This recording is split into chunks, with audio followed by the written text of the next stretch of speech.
Sairam, we shall begin today's session with the Shanti Mantra Sahana Bhavatu. Om Sahana Bhavatu Sahano Bhunaktu Sahavidyam Karavavahai Tejasvinavadhitamastu ma vidvishavahai.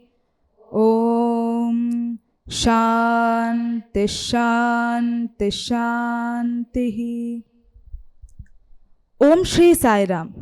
Invoking the blessings of the Almighty and offering my humble obeisance at the feet of our Master, Sadguru Sri Madhusudan Sai. Respected elders, esteemed guests, professors, and all my dear brothers and sisters, good afternoon and welcome to the Words of Wisdom class.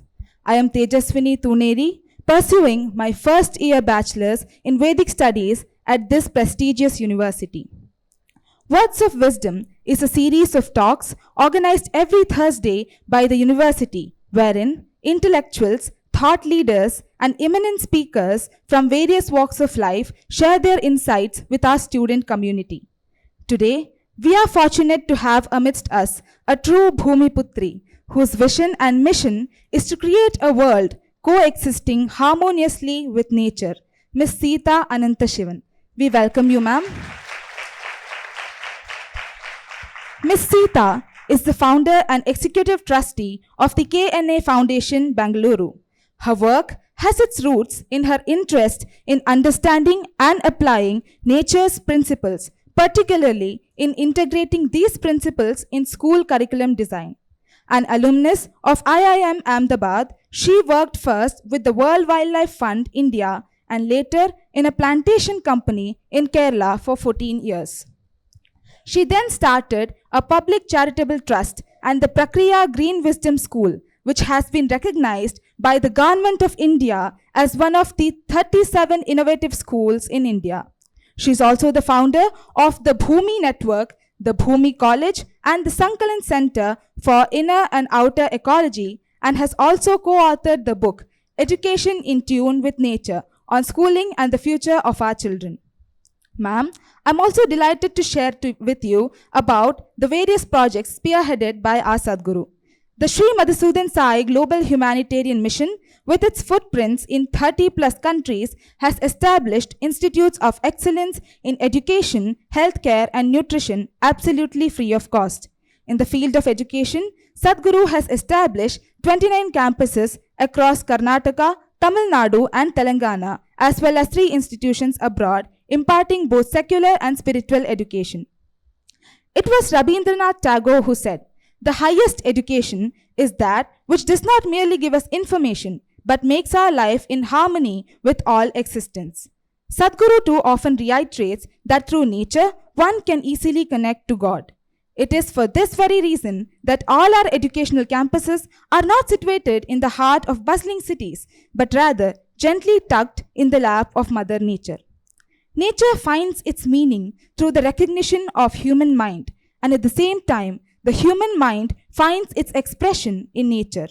Today, Miss Seeta Ananthasivan will address us on the topic, Connecting with Mother Earth through the way we live. Over to you, ma'am.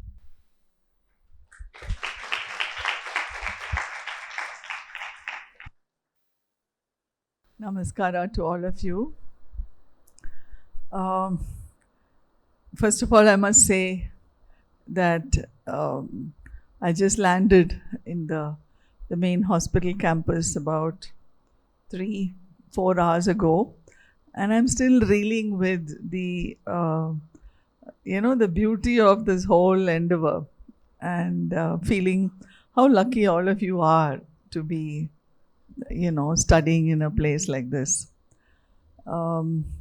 I too come from an educational institution. We run one in Bangalore, but we are already also seeing it. We have done good work, happy work, but also we find that living in a city has its own limitations. Living in a city, we don't get enough time at the right age. Some of you may or may not quite like being so much away from the city now. But this will be a foundation that's really valuable in the whole of life. And I've seen some people who have grown up in such spaces. They are different because that foundation makes you deal with life in a different way. So I'd like to just share a bit about what brought me to this journey of connecting with nature so much. But before that, I'd like to ask some of you, because I'm here to share and I'm also here to learn. But I do believe that any group of people, when they all talk and share, you will have a lot of wisdom that comes up. Almost everything that's important can be shared between a group of people and learned, So I'd like to ask some of you, what does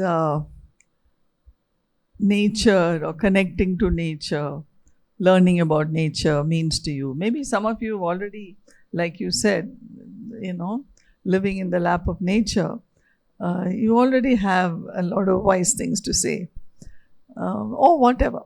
So can some of you share, what does it mean, this connecting with nature?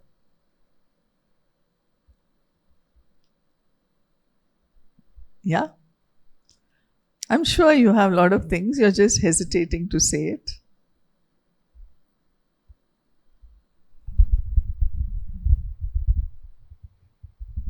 According to some experiments, it's been proved that even plants have some feelings and the nature have some feelings. So being with nature is connecting with the other beings like humans. That's beautiful. In fact, nowadays in English, they've given a new name for such a connect with nature, which is they generally call it deep ecology. It's not just ecology or studying about nature, but deep, seeing yourself as part of nature. Anyone else?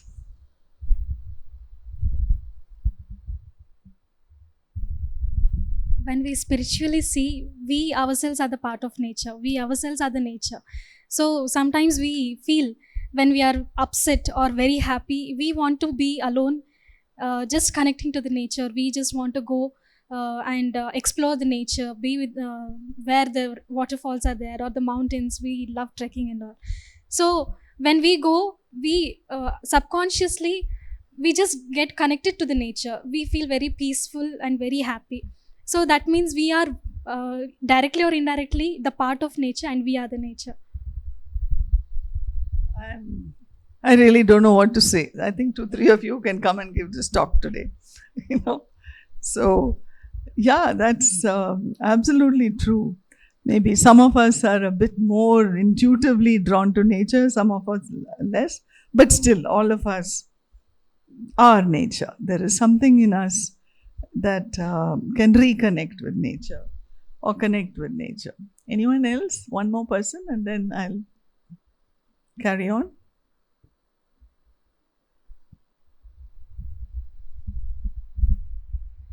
If we generally see, like on a very bright and very bright day, we feel to do a lot of things. But then if it is like very cloudy and in rainy season and things like that, we generally don't feel so energetic or active that day. So somehow the nature has an influence on our mind, on our day-to-day activities, and that is what in our Ayurveda and all our scriptures they have made our lifestyle, which is connecting with nature, like our food habits, our dress habits, everything is related to nature. Yes, absolutely. In fact, a lot of research has gone into such things, and I think they call it SAD, seasonal affective disorder. When you don't get enough sunlight, and because of that you get depressed. So sometimes feeling a little sad you can deal with it by just being with nature. And earlier we just thought so. Now they're doing research to say so.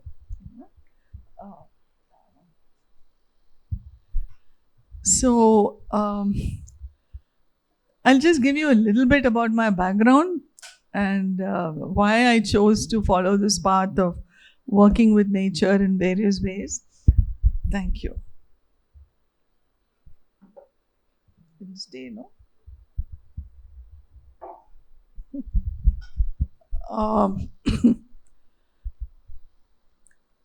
Basically, I was very fortunate that when I was young, maybe 10 to 15 years old, a little more also, I got the opportunity of walking and spending a lot of time in the hills.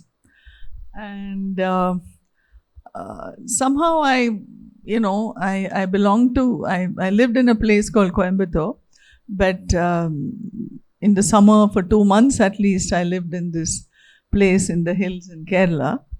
And whenever people say, where you come from, where's your home, my thought would run to this place in nature. It was the wilderness more. It's not just greenery, not like, a plantation, but the wilderness areas. And how, nothing can really describe the beauty of nature. We can experience it. We can write poems if you want, but it's not enough. Whatever you do, it's not enough to. And yet, when I come back to the city where I studied and so on, like everybody else, my parents also thought we have to get education and that's available only in cities and so on. I found that it was not so bad as big cities like Bombay and some parts of Bangalore, but there were, every house seemed to have a little bit of garden and there were more trees and all that. But yet, it seemed to be not as beautiful as wild nature. And people didn't seem to particularly talk about nature or care for it or, a few people I knew were into gardening, but that's about it. And I kept quiet because I didn't know. When I talked about it, my brothers would laugh. Oh, she's a dreamer and, such things. So I stopped talking about my keenness to continue to work with nature. But as I grew older, then I said, finally, let me do nature conservation studies. And I found no place in India where there was good nature conservation education. There were forest colleges, but that didn't work for me. There only seemed to be men who were, they almost looked like policemen, the foresters. So it didn't seem to be a place where I could go and study. So there was no place, and one had to educate oneself in whatever way about nature. But that, in a way, has been a wonderful thing for me because there was nobody to restrict my learning. I could learn in multiple ways by meeting people who were in conservation. I worked in World Wildlife Fund for a while. All kinds of things like that. And later on, when I wanted to think of what I really want to do, how do I create a space where children also have more opportunities to learn to love nature, to be connected to nature and so on. I never really thought of starting a school, but I said this seems to be the best way to have a school. So about 25 years ago, I started and many wonderful people joined me and we worked on Prakriya, the Green Wisdom School, we call it. Because I think, like some of you said, somehow, when you spend a lot of time with nature and understand nature, some bit of wisdom gets into you from nature, And therefore, it was called Prakriya Green Wisdom School. About 10 years after that, we started Bhumi Network and Bhumi College, where, people who wanted to study about nature conservation could study. Or later on, it became an issue of climate change. Right? All of you have heard about climate change? Yeah? And any one person wants to say, what do you think of it? Any one person? And does anyone feel strongly about climate change? Or there's no time to think about it? Yeah?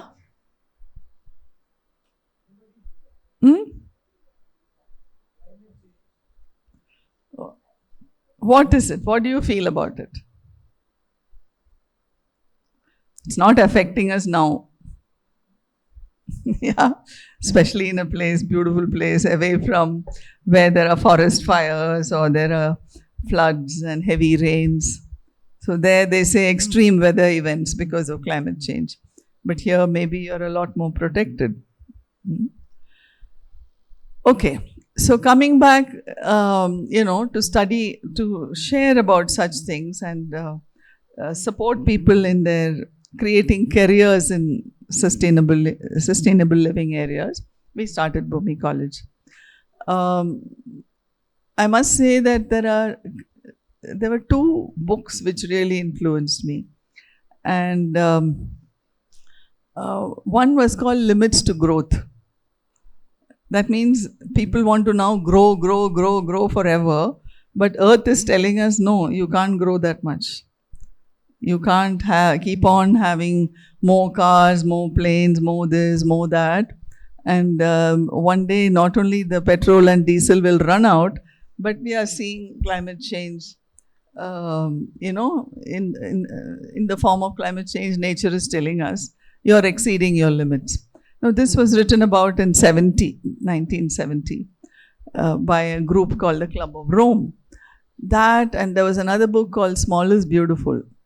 And where the author, Schumacher, talks about the world today is into bigger and bigger and bigger, especially companies, and people grow bigger and bigger without wondering whether they are trashing the earth, whether they are making the earth worse, or even sometimes making things worse for people. I won't go into all of that so much, but all this was the inspiration behind, if children are more exposed to understanding about nature and they are more connected to nature. Supposing that had happened 100 years back, let's say all the schools taught about nature, about many things, how nature's principles work, etc. Maybe we wouldn't have had climate change at all.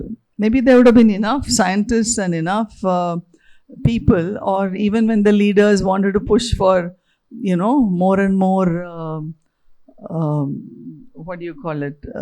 bigger and bigger infrastructure and everything, maybe they would have realized that the people would have questioned it or something. Now, nobody is there to question anybody, because human beings have a tendency to, not tendency, it's inbuilt in us, we only react to what is near us or, close to us in time.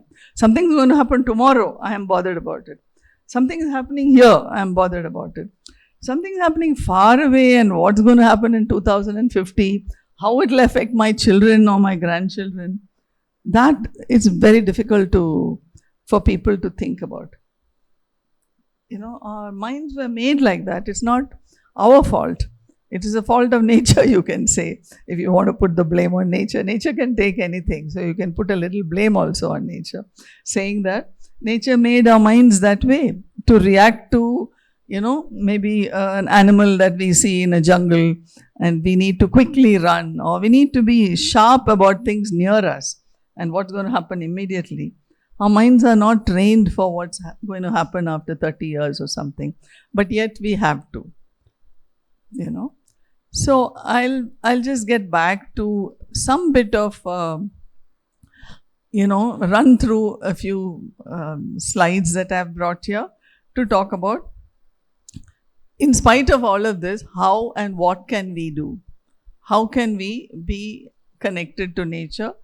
Do we need to be connected to nature, first of all? Some of you seem to think so, but I'd like to hear from more of you. Okay? So, yeah.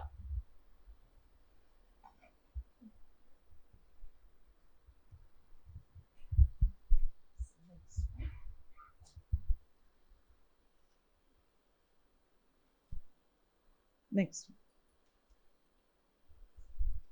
No, before this. Yeah. So, once upon a time, many people in villages and tribals like this, they lived close to nature. Nobody had to talk to them about connecting with nature. They were automatically connected, like some of you are also seeming to be talking like that. But why do you think in today's time, when there is so much change, so much technology, why do we need any kind of connecting with Mother Earth or Mother Nature today? Especially I'm talking about from the school age. Do we need it at all? Because at this age, I'm sure your minds are full of so many things.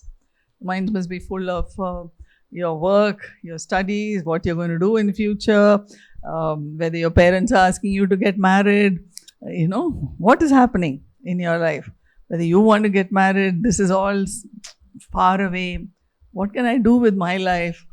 So many issues are there, bigger issues for you. But just for a moment, think about, do you think this connecting with nature is important or necessary? Yes? But say why also? Little more. You can learn a lot of things through nature, yeah?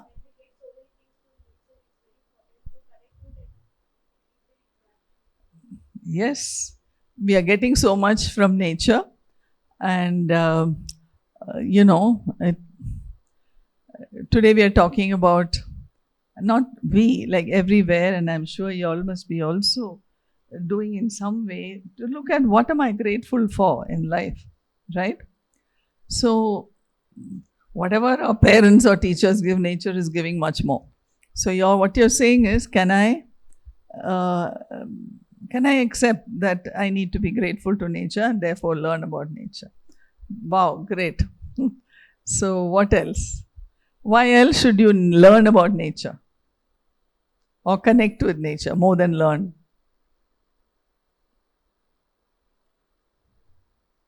Say anything, doesn't matter. If you say no use of learning about nature, that's also okay. Huh?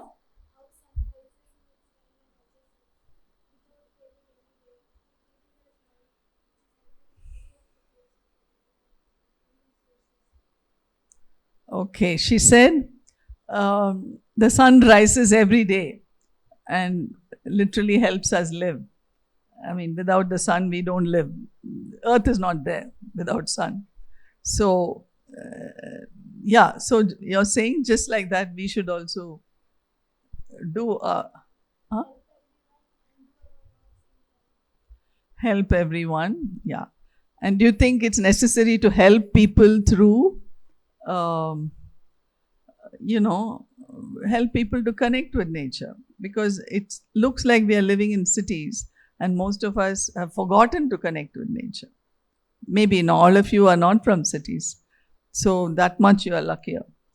But in cities, more and more people are forgetting that there is such a thing like nature. Okay, so just go to the next one. See, you talked about the sun. There is also the air we breathe. How many minutes can you live without breathing? Huh? Hardly 2 minutes. Okay. So that important nature is. Nature is also air, right? Without nature, you can't even live for more than 4-5 minutes or whatever. Then the sun. In the Indian system, we are supposed to normally pray to the sun first. Because without the sun, there's no earth, no us, no nothing. And the food we eat, I'm sure all of you, like we were also asked to do, say prayers before eating. Why? Because the food comes from the earth. And water, many of the water bodies in our country are named after goddesses. They worshipped like goddesses and so on. Goddesses mostly. And Akash is space.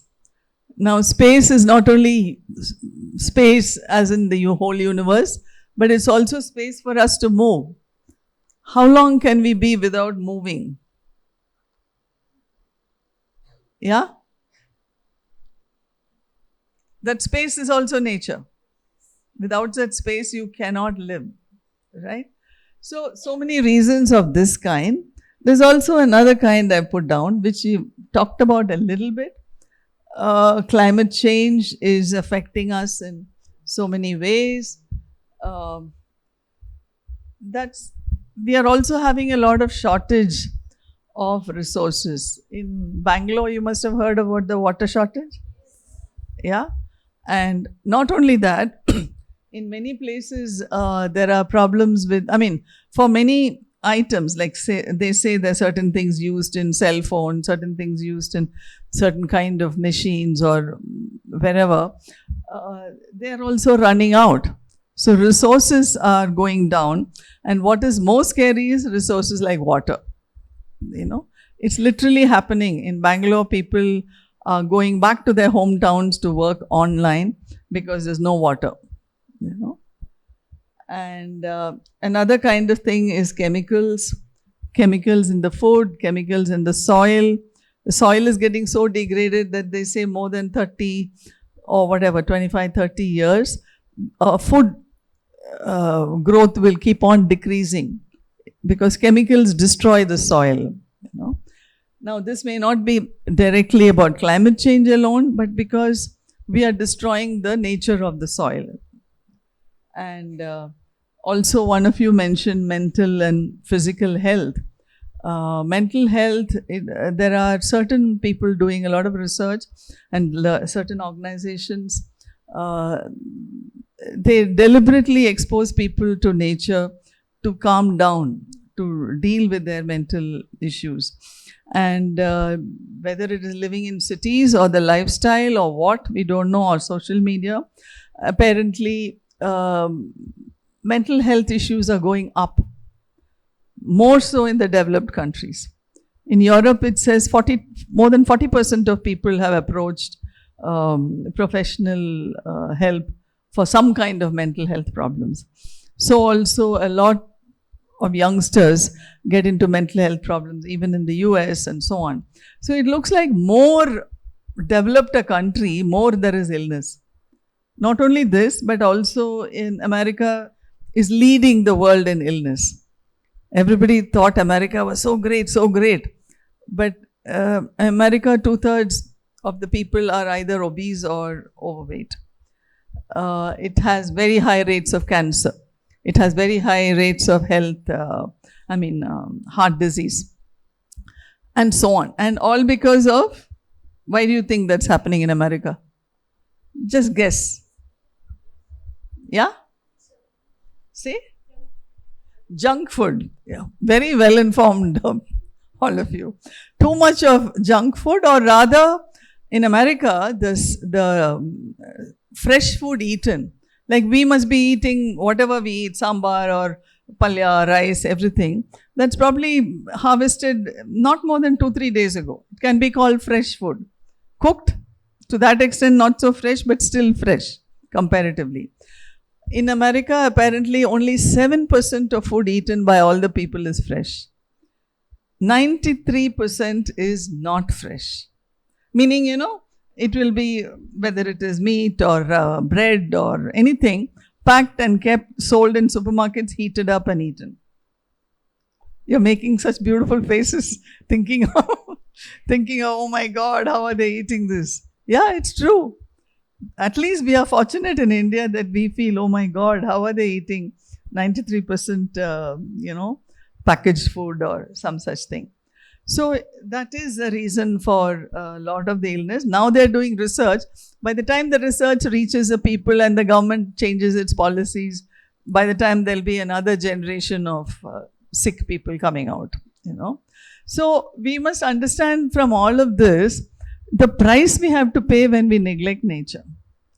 And I'm telling you, it's not easy. From our own experience in our school, we try to introduce more and more. We make very interesting salads. We involve children in making salads. when they make the salads, they like them. Strangely, I don't know why, but that's a good idea. But there are some 10, 15 kind of salads we know to make. Even more you can make. So that, children will feel like eating. It seems, otherwise they don't want to touch it. If you just give them plain, cucumber or carrot, very few children eat it. So our children have become spoiled. So I would really advise you, when the day comes, if any or many of you have children, please introduce them to fresh foods from a very young age. Because if they've not eaten fresh food till about 10 years old, Indian parents also are becoming like that. Both of them are working in IT or something like that. And they'd rather order Swiggy than make the food themselves or get fresh food. So the children forget how to have fresh food. They don't like it, So coming back, there is more a biggest area to connect with nature is to think about nature when you eat your food. No other animal in the world, on the earth, eats leftover or old food. If they kill an animal, they'll eat it fresh there.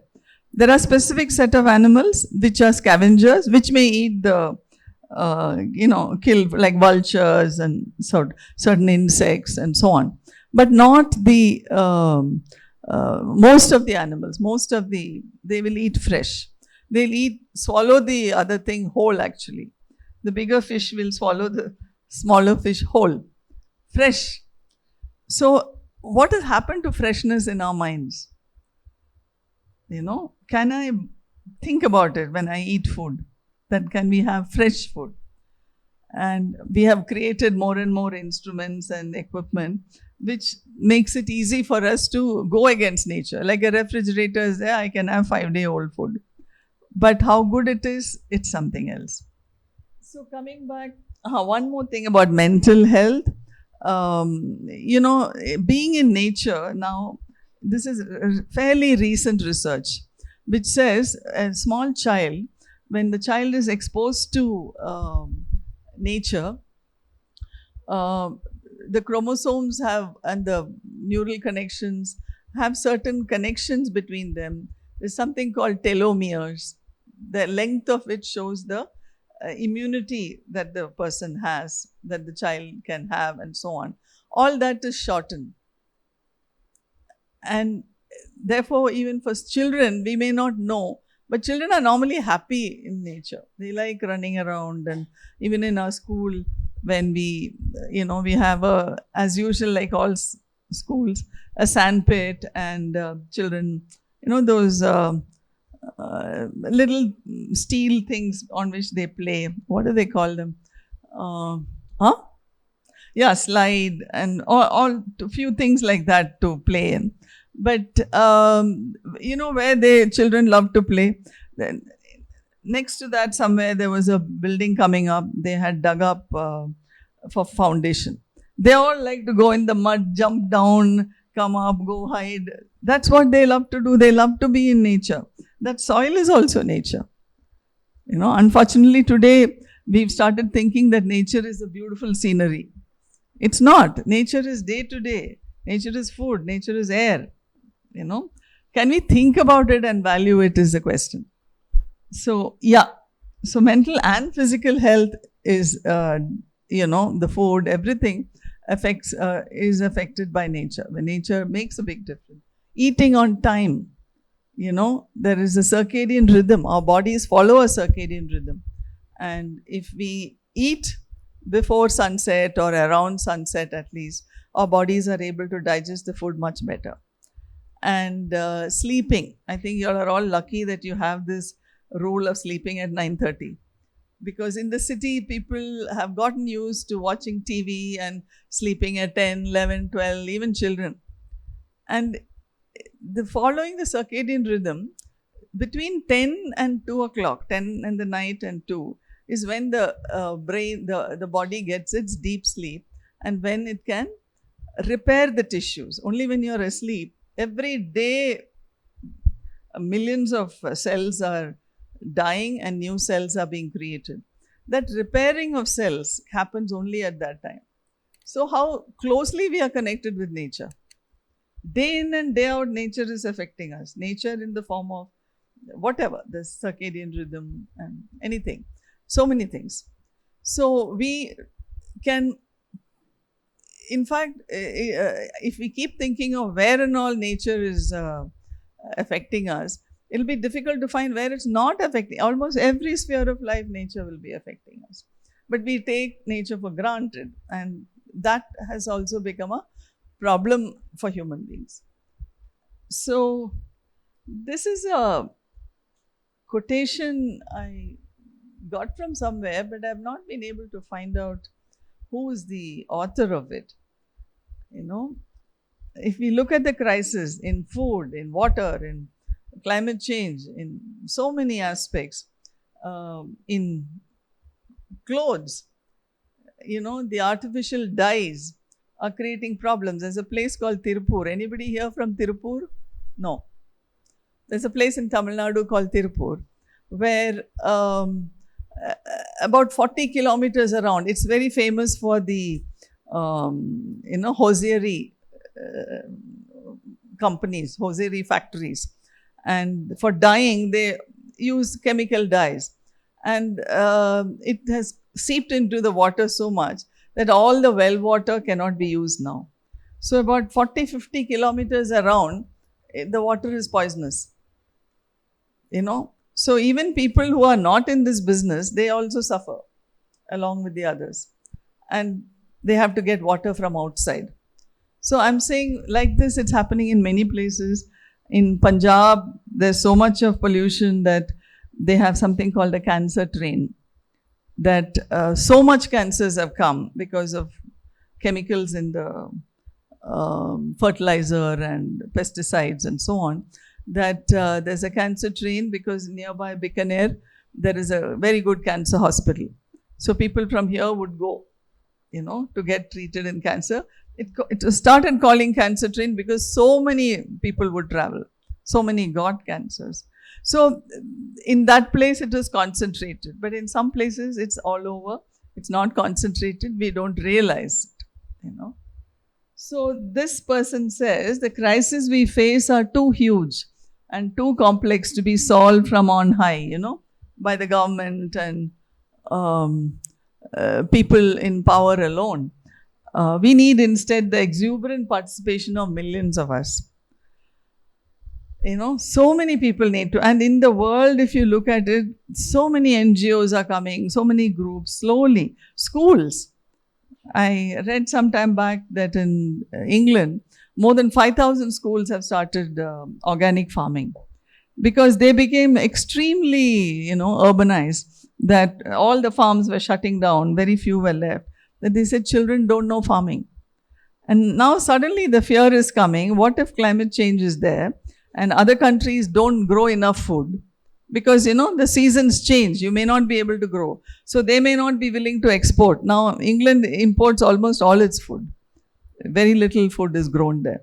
So they are getting worried. What if others won't export to us because of climate change? Food is not growing. So somebody thought of that and started teaching organic farming to children.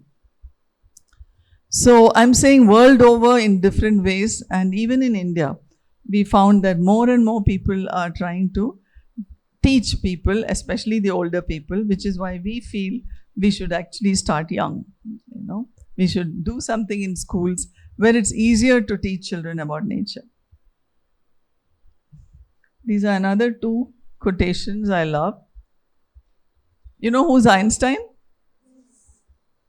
Yeah, one of the greatest scientists of the last century. Yeah.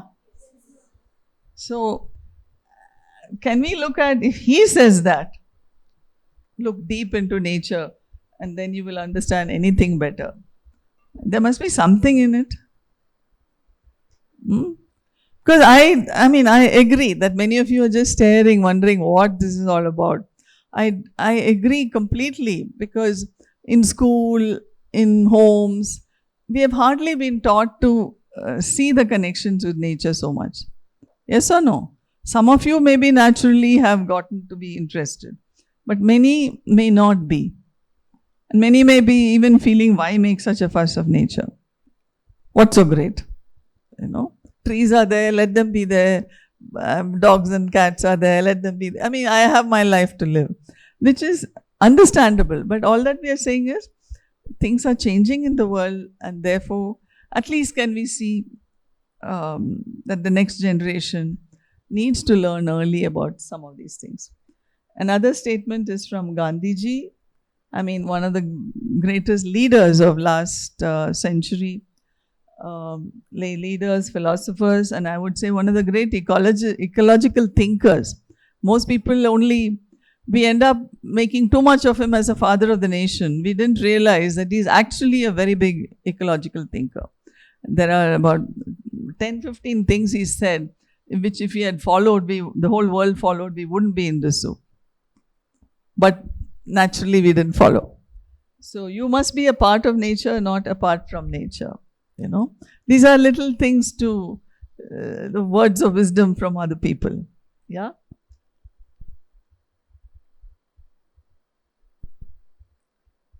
So, I see that some of you have either intuitively picked up certain things or read, and but also maybe many of you wonder, why should we learn of nature? Learn about nature or connect to nature.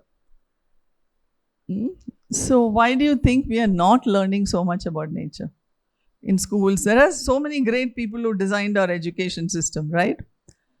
Why is it that they left out nature? There is something about nature. They'll tell you plants, parts of a plant, and those kind of things. These are the trees these trees grow in these areas. Some basics are there. But really getting a nature, I read somewhere or I saw somewhere that that Sadhguru had said that learning should be experiential. Right? So that's very true for any kind of learning. But particularly nature-based learning, it has to be experiential. And everybody was so caught up with getting marks and getting jobs that they kind of forgot that this is important. So as we are saying, there's no point in blaming whoever started our schools where we studied or something. But can we look at, it's never too late to learn. Can we look at how we need to be in touch with nature so that future generations don't suffer the way the next 1 or 2 generations are going to suffer? Yeah. Before going into that, why we did not, I thought of asking another question. What is the difference between, there is a world of nature and the world of human beings, right? Can you give some differences? Like, what makes up the world of nature? What makes up the world of human beings? The man-made world, not human beings. Human beings are also nature, but I would put it like this, man-made world, like this is made by human beings. It's a man-made thing. The building is man-made. The light is man-made. The fan is man-made. Right? So, what is the difference between the man-made world and the nature's world?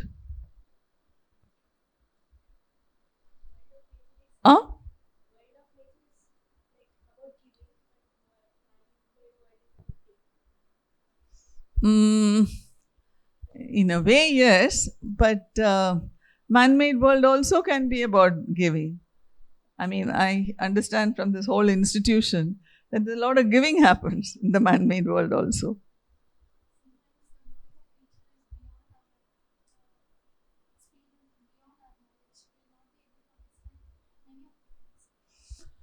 Yeah, I mean, the man-made world looks fairly simple. Like if it's a fan or something, you can take it out and see how it runs. But nobody has still now figured out how life starts. They are trying certain ways to duplicate life, but nobody's really succeeded. There is this story about a group of people who went to their Guruji, whatever. And no, they went to God. They went to God and said, look, we can do everything that you could do. We have made a baby, And God says, okay, show me how you made the baby. So these scientists got some soil, and they took the soil and they did this and they did that, and they took it to a lab, all sorts of things, and they said, see, God, we made a baby. Now your work is over. We can take over and do all that you did, So then God just smiled and said, okay, now just make some soil. Yeah.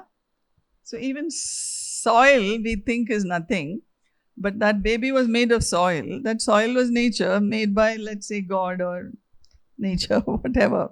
So it's not easy to for human beings, however arrogant they may be, however much technology achieves, you can never replicate nature, right? So that is one thing, but what else? Anything else that is, give me descriptions of the world of nature. What is the world of nature like? What does it include? Water.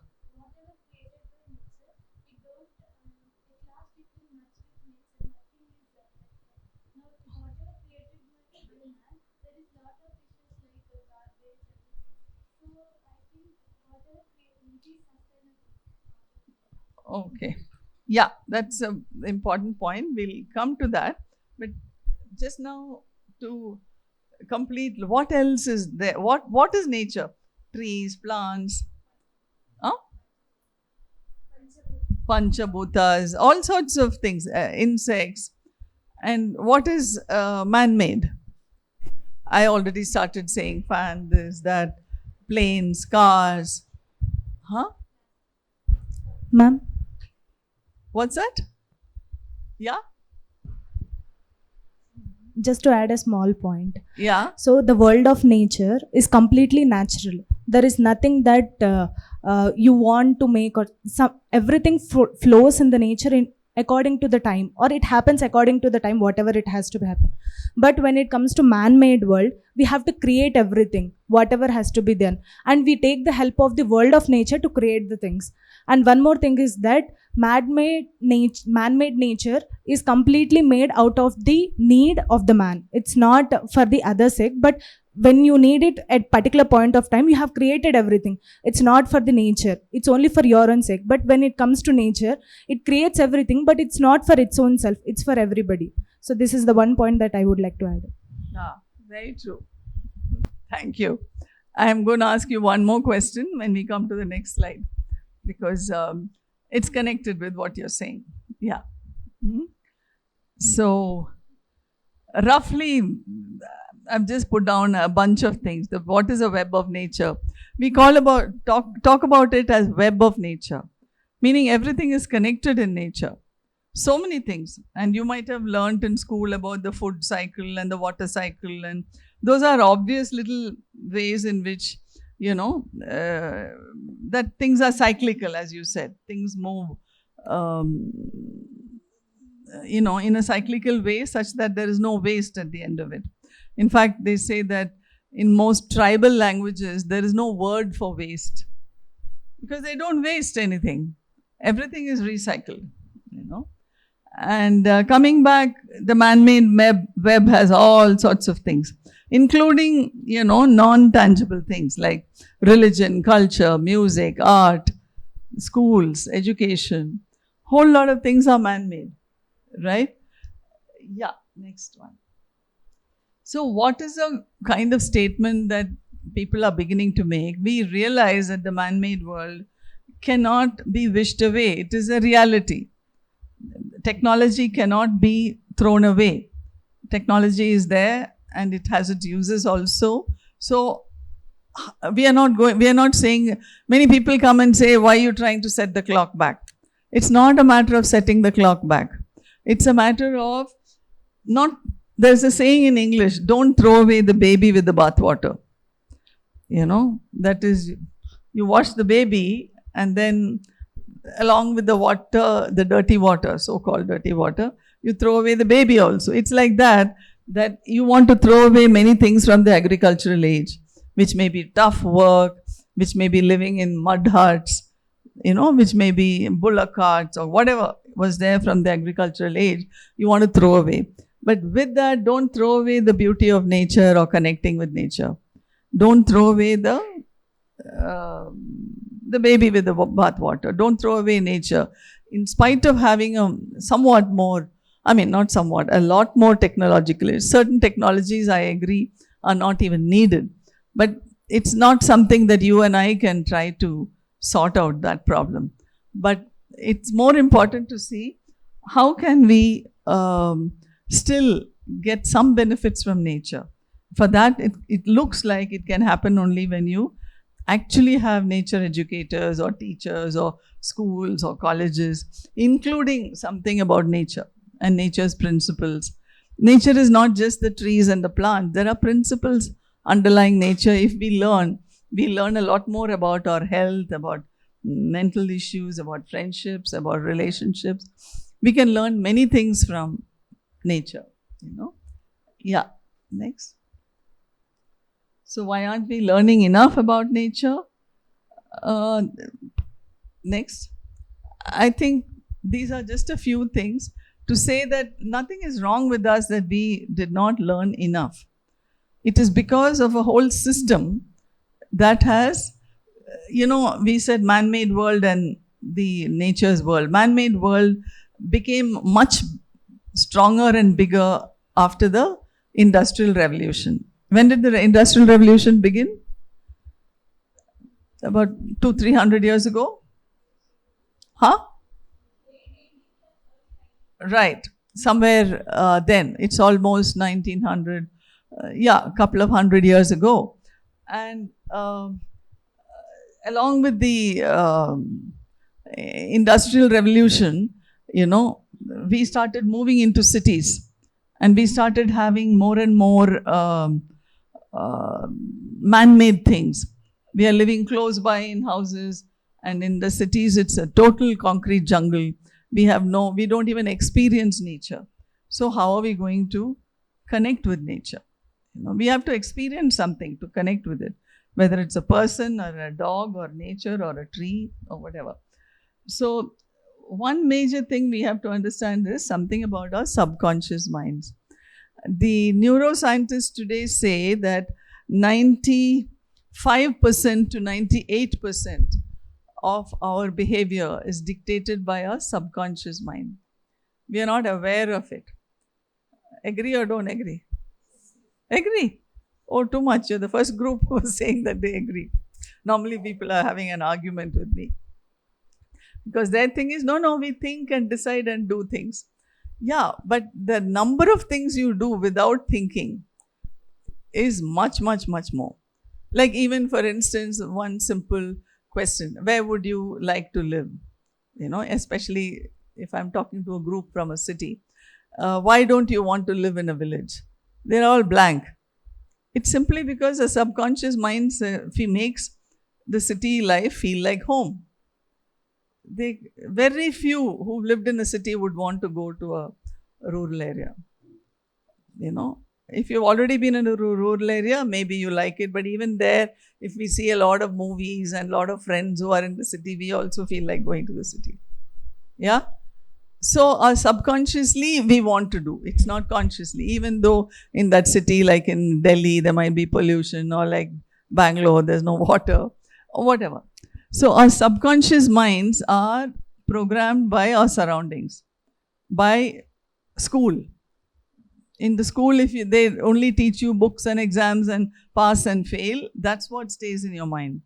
The importance of nature doesn't come to any child, unless by luck the child is exposed to. So hence, unless we deliberately try to connect with nature, we find that human beings don't connect with nature, and to that extent, as they grow older, they do things which ultimately creates problems for themselves.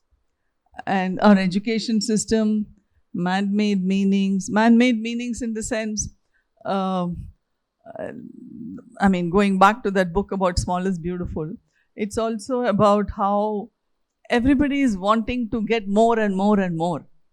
What for, they don't know.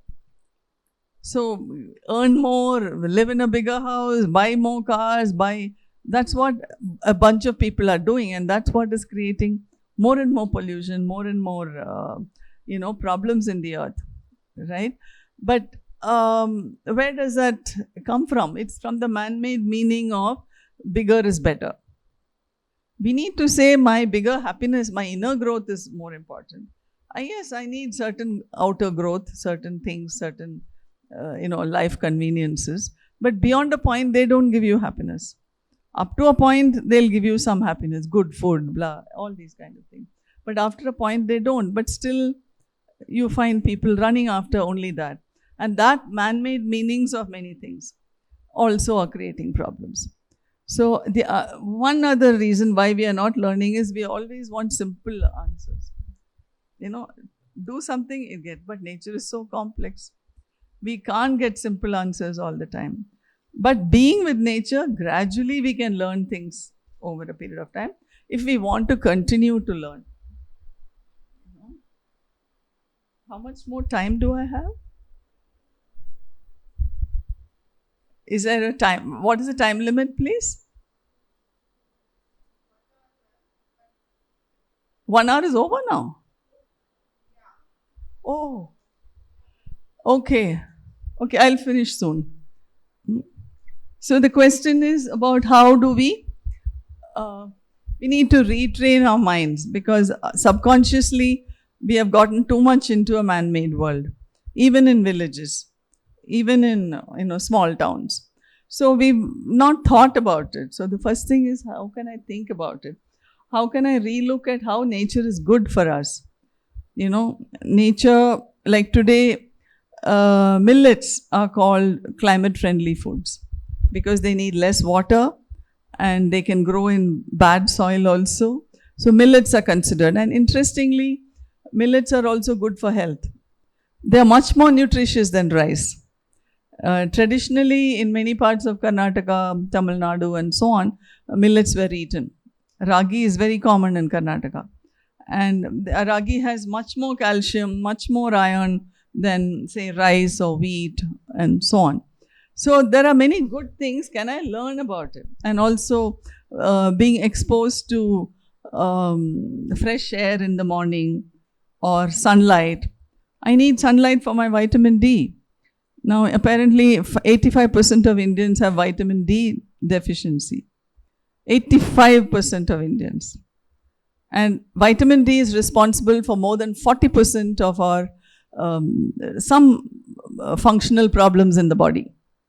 Sometimes you may think, I'm just feeling weak, but it may be because of something as simple as not having enough water or sunlight or whatever. So when we learn about these things, how does nature help human beings? You can go on the net, you can learn in so many different ways. There's so much more. And also, there's a little booklet we brought out for high schoolers, but it can also be, we are keeping a bunch of them in the library. So anybody wants, all these things in little bits and pieces are given in those books. Or more easily, you can find such things on the net if you go. So learning about nature is an important thing if I really want to, live a better life. So many people, because of vitamin D deficiency, they get even cancers. Even cancers can happen because of vitamin D deficiency. But nowadays, doctors have started prescribing them, asking you to check for them and so on, or spend some time in the sun every day. So we can begin in so many different ways. And we also need to look at the negatives of the man-made world, the negatives of the junk food or negatives of putting pesticides in the soil and so many other such things. You depending too much on fossil fuel run vehicles and so on. Yeah, next one. So which is the best place to learn about nature? Ourselves, our bodies. I think you said we are ourselves nature, right? So we are all nature. So look at our bodies. Nature has, say, a lot of diversity. Our bodies also have diversity. Do you know that there are more than 1,000 kinds of bacteria in our bodies? And those bacteria, many of them are good bacteria. All bacteria are not bad. So over 1,000 kinds of bacteria in our own bodies are there. And how that creates the microbiome, as it is called, really helps us be healthy. And those bacteria need fiber, which means fresh vegetables and fruits. How much it helps? So fresh vegetables, it's not just talking about, oh, fresh is good. It is also actually happening in the body. So body has diversity like nature has diversity. Body has constant flow like nature has flow, and so on. And we can learn from our bodies, our minds, our surroundings. So also constantly learning in the usual ways: social media, research, books, teachers, in so many ways. So only when the intent is there, I can actually get it. It's not rocket science. It's easy things to do. But if I believe this is good for me, then I can do it. So it's for you to start thinking about, is it important for you to look at nature? Yeah. So I'll just leave you with something which we have used for the last 25 years in our school as a framework for many things, which is the Panchabhutas. In the Indian system, it's said that the Panchabhutas are a field theory. They look at an overall area, whereas the Western science looks at atomic theory. Piece by piece, they understand and then put it together. Whereas in Ayurveda, the 5 elements are looked at. In traditional metallurgy, it was used. In veterinary science traditional, it was used, and so on. In soil sciences, they looked at Panchabhutas. So we also look at the psychological side of the 5 Panchabhutas. Psychological side: accept diversity in ourselves, amongst our friends, have diverse kinds of friends. Can I accept all my feelings, whatever they are? Even the so-called not nice feelings. Yeah, I only if I own it up, I can let them go. So whoever I am. Can I accept that? So, I'm one of the many different kinds of people. Jal stands for constant movement, cyclical flows that you talked about. Agni, excitement, energy. These are all things to reach out to because they give us more energy, more aliveness. And in almost everything I do, I can look at things can fall under one or other of these. I would also like to add one more interesting, just see the next one, please. Next. No. This is just a small point that the Panchabhutas are so deeply embedded in the Indian science systems that it's also there in our pujas. Usually these 5 things used in pujas: the coconut stands for Prithvi, the Agni, the Deepa of course stands for Agni, Jal is there, and the flower stands for Vayu, and the Agarbatti stands for Akash. That's the symbolic meaning of the 5 different things used in pujas. So if you look at it, traditionally our culture connected with nature and the Panchabhutas a lot. But somewhere, of course, there was a whole lot more of other kinds of spiritual practices not connected with nature. But if you look at it on the whole, there was a lot which we have forgotten. So another way is to dig into what was traditionally valuable in connecting with nature. And just one more. This you leave it, nothing. So this is a beautiful American Indian custom. American Indians and also many other native people, aborigines, many people, they had their own kind of wisdom. The modern life doesn't quite value their wisdom all the time, but it was a different kind of wisdom which made a lot of sense, and in their communities it helps them live well. And one of this, which we found quite fascinating, that we use it in our school, ask children, like, you want to be a voice of what? Do you want to be a voice of water? You want to be a voice of a bird? You want to be a voice of some tree or some kinds of trees?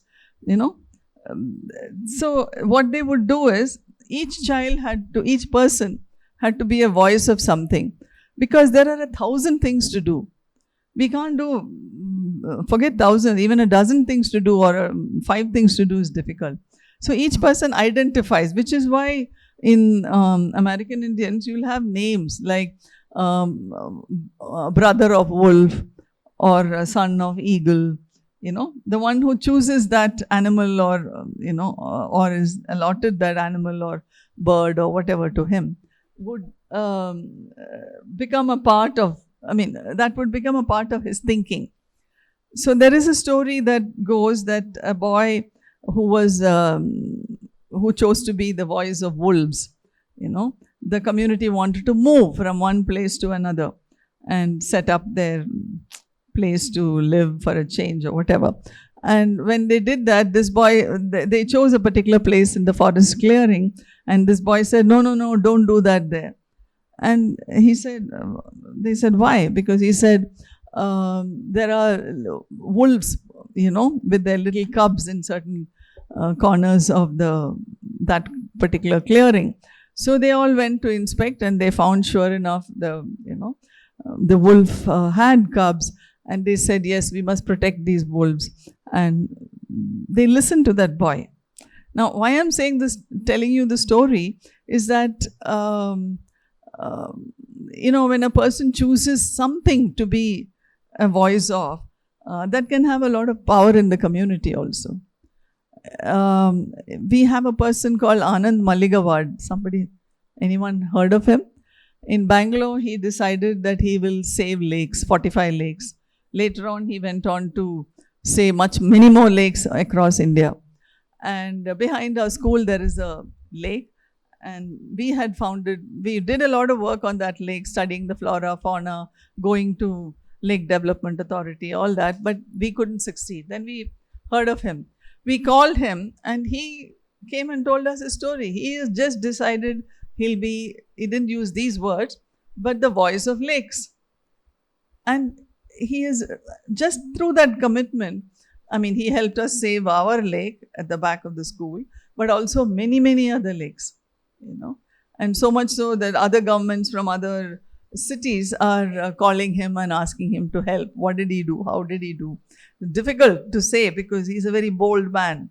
He had no fear about, one Dada near the lake who will say, get out. He'll say, no, I am an Indian. This lake belongs to me. I will be here. What will you do? He will talk. This lake is my lake. So what I'm trying to tell you is, like this, you find people who have decided to do waste management, or somebody else who has decided to do millets, or teach people to cook with millets, or something or the other. And they've decided to be the voice of that particular. And as far as we go in the school, we said we will be the voice of, nature education for children. Nature education for children. And to that extent, what we have now decided after so many years is to say that we have offered a nature education course for teachers who can come there, and we have also a 1-year program. The whole program will be free, and they'll be given a salary. They placed in different schools where they can go and teach children about nature. And we are creating material about it and so on. So we are hoping that, I'm saying like this, each one of you can sometime choose to be a voice of something, because we can't do everything, each one of us. Very few people can do a lot, So coming back, we need, maybe that's one reason why we've not had nature education, because there have not been nature educators. So hopefully one day some of you will want to be nature educators. There's a lot to do. It's a lovely job, lovely work, because it keeps you close to nature. So I think now I'm putting you all to sleep gradually. So I'll stop now. And is there anything else after this? Oh, the same thing. this is something that we are starting. Next, that's all. Yeah. So thank you so much. Thank you for being patient and listening. And if I had more time, I prefer to work in a small group where there's more conversation happening. And I'm sure if that was possible, we would have covered a whole lot more of interesting things. But I've had a very heart-fulfilling time. Thank you so much. Thank you all.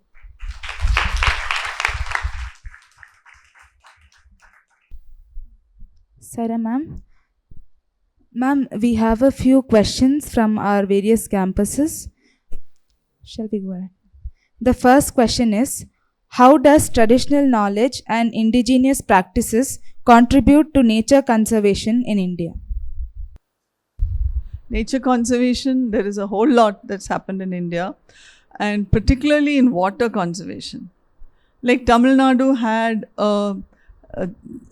a system of tanks, and after building those big dams and finding some of the dams are getting silted and not so useful, not all, but some, they are finding that traditional system of having tanks where the naturally flowing rainwater was collected and kept, and sometimes groundwater emerged, that's one of the best kinds of water conservation. Similarly, in Rajasthan, there is a system of, I think they call it johads, a kind of way of digging in and keeping the water going in certain areas. And that was much, much better than anything modern ways of getting water.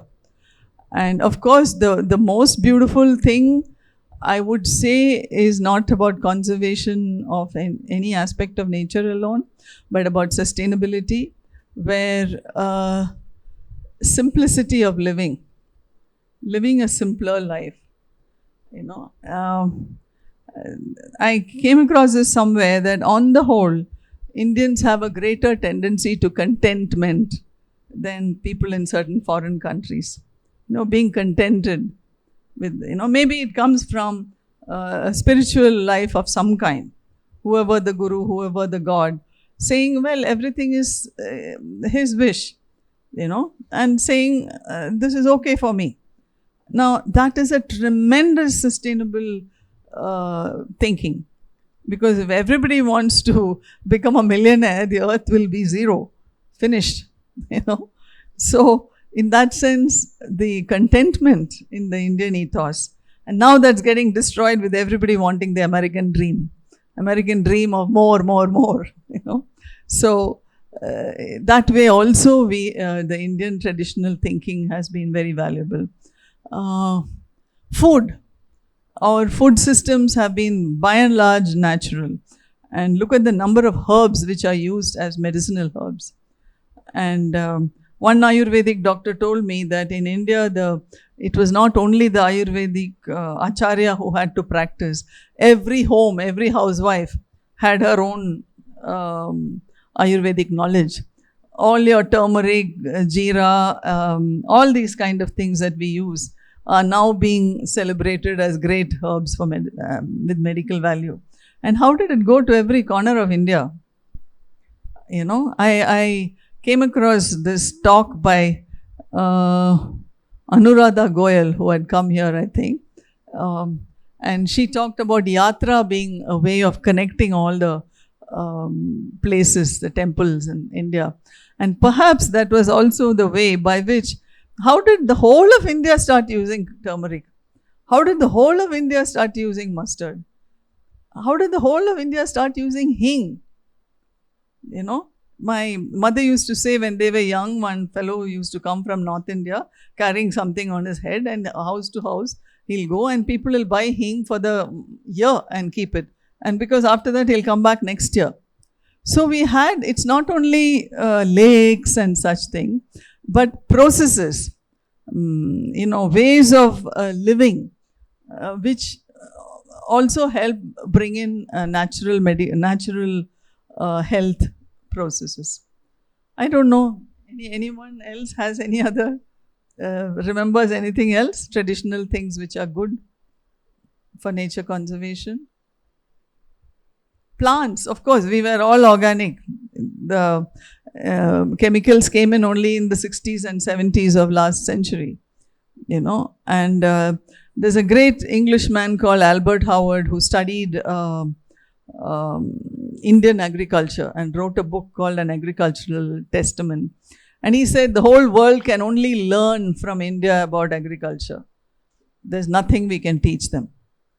If you look at, India had some 20,000 plus varieties of rice. All farmers painstakingly growing, preserving one kind of rice, another. And why? Because when you have a diversity of things, it is better health for the whole system. When we said, no, diversity is one of the kind of things, I think that can go. Anyway, so diversity is protected.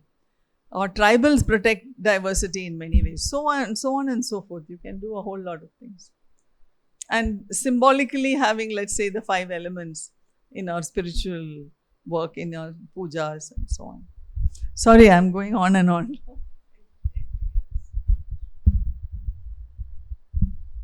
Ma'am, one last question. How can individuals contribute to nature conservation efforts both locally and nationally? Both local and national.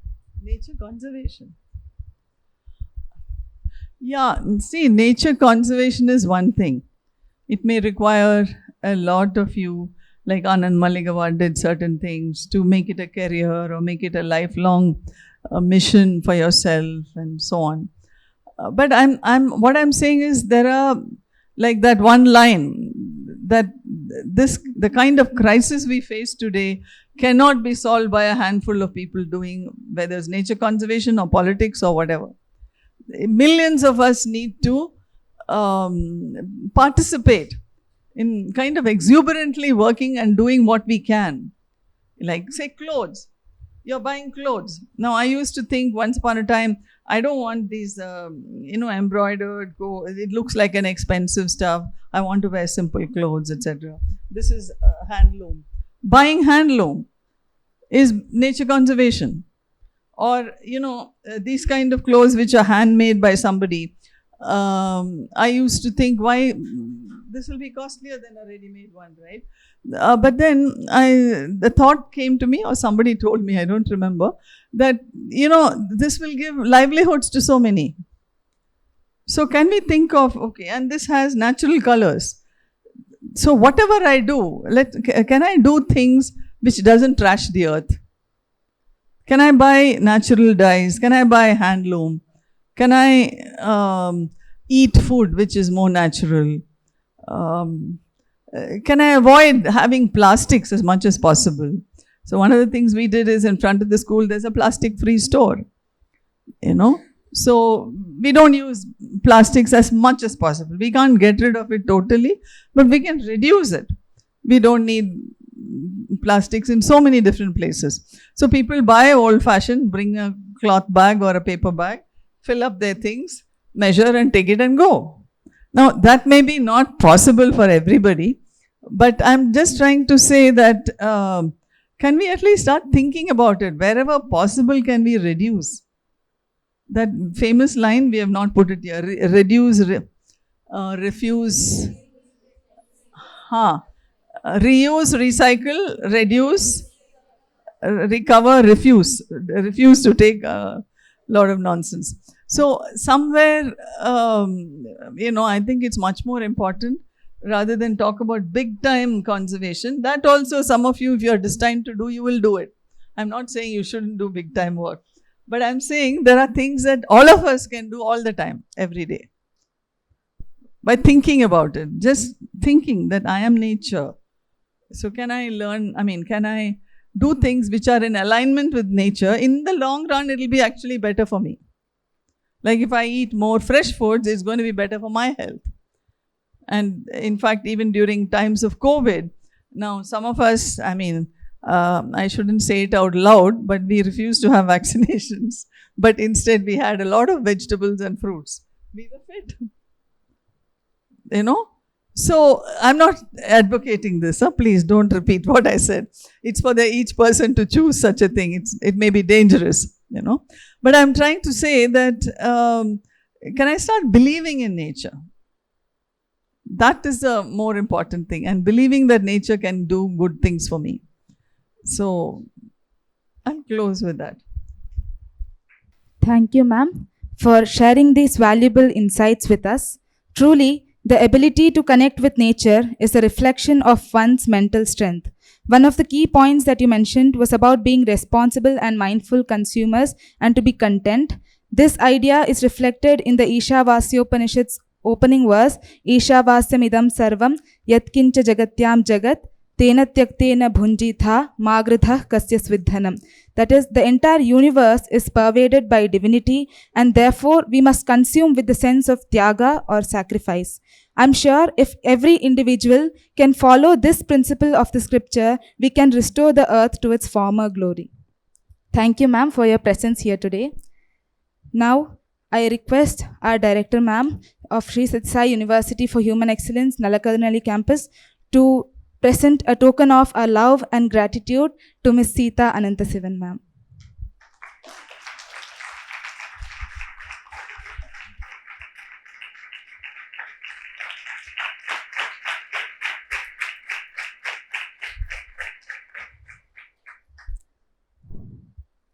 Now I request our director, ma'am.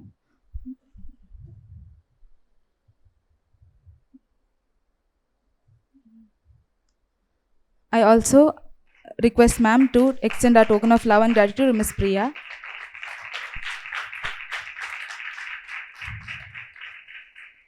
Now I request our director, Professor Meenakshi Biswal, to speak a few words. Om Sri Sai Ram. It was really a pleasure to hear from you, ma'am. Like you are doing and practicing, then you have come out to preach. So that gives a lot of inspiration to our children and to all of us, that instead of preaching, we should practice a single drop. That is what is told, that an ounce of practice is better than a lot of talking. So, ma'am, really you have inspired all of us to be with nature and to work for the nature and to be part of the nature. Thank you so much. Thank you so much for your...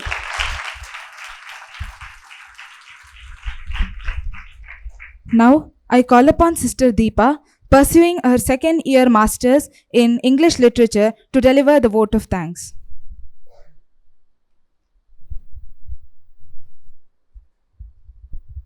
Sairam to one and all present here. It is my privilege to deliver the vote of thanks for today's event. Ma'am, today it was an eye-opening session. Certain points that you have mentioned, like why we should connect to the Mother Earth, the importance of the world of nature over the man-made world, were of great learning. Thank you so much, ma'am. On the behalf of the entire fraternity of Sri Sathya Sai University for Human Excellence, I extend my sincere gratitude to our Sadguru, Sri Madhusudan Sai, for giving us this opportunity to listen to the stalwart like ma'am. On behalf of our university, I extend a hearty thanks to our guest speaker, Ms. Seeta Ananthasivan, who spared her precious time from her busy schedule and graced this occasion.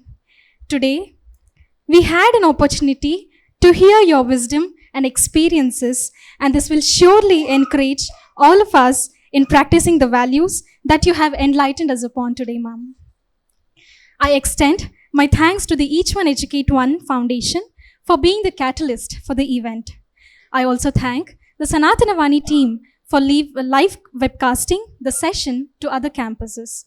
I lastly thank the audience, the teachers, and the students for your patience listening. Thank you, Sairam.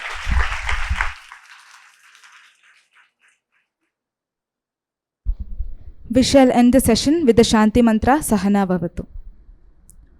Om सहना भवतु सहनौ भुनक्तु सह वीर्यङ्करवावहै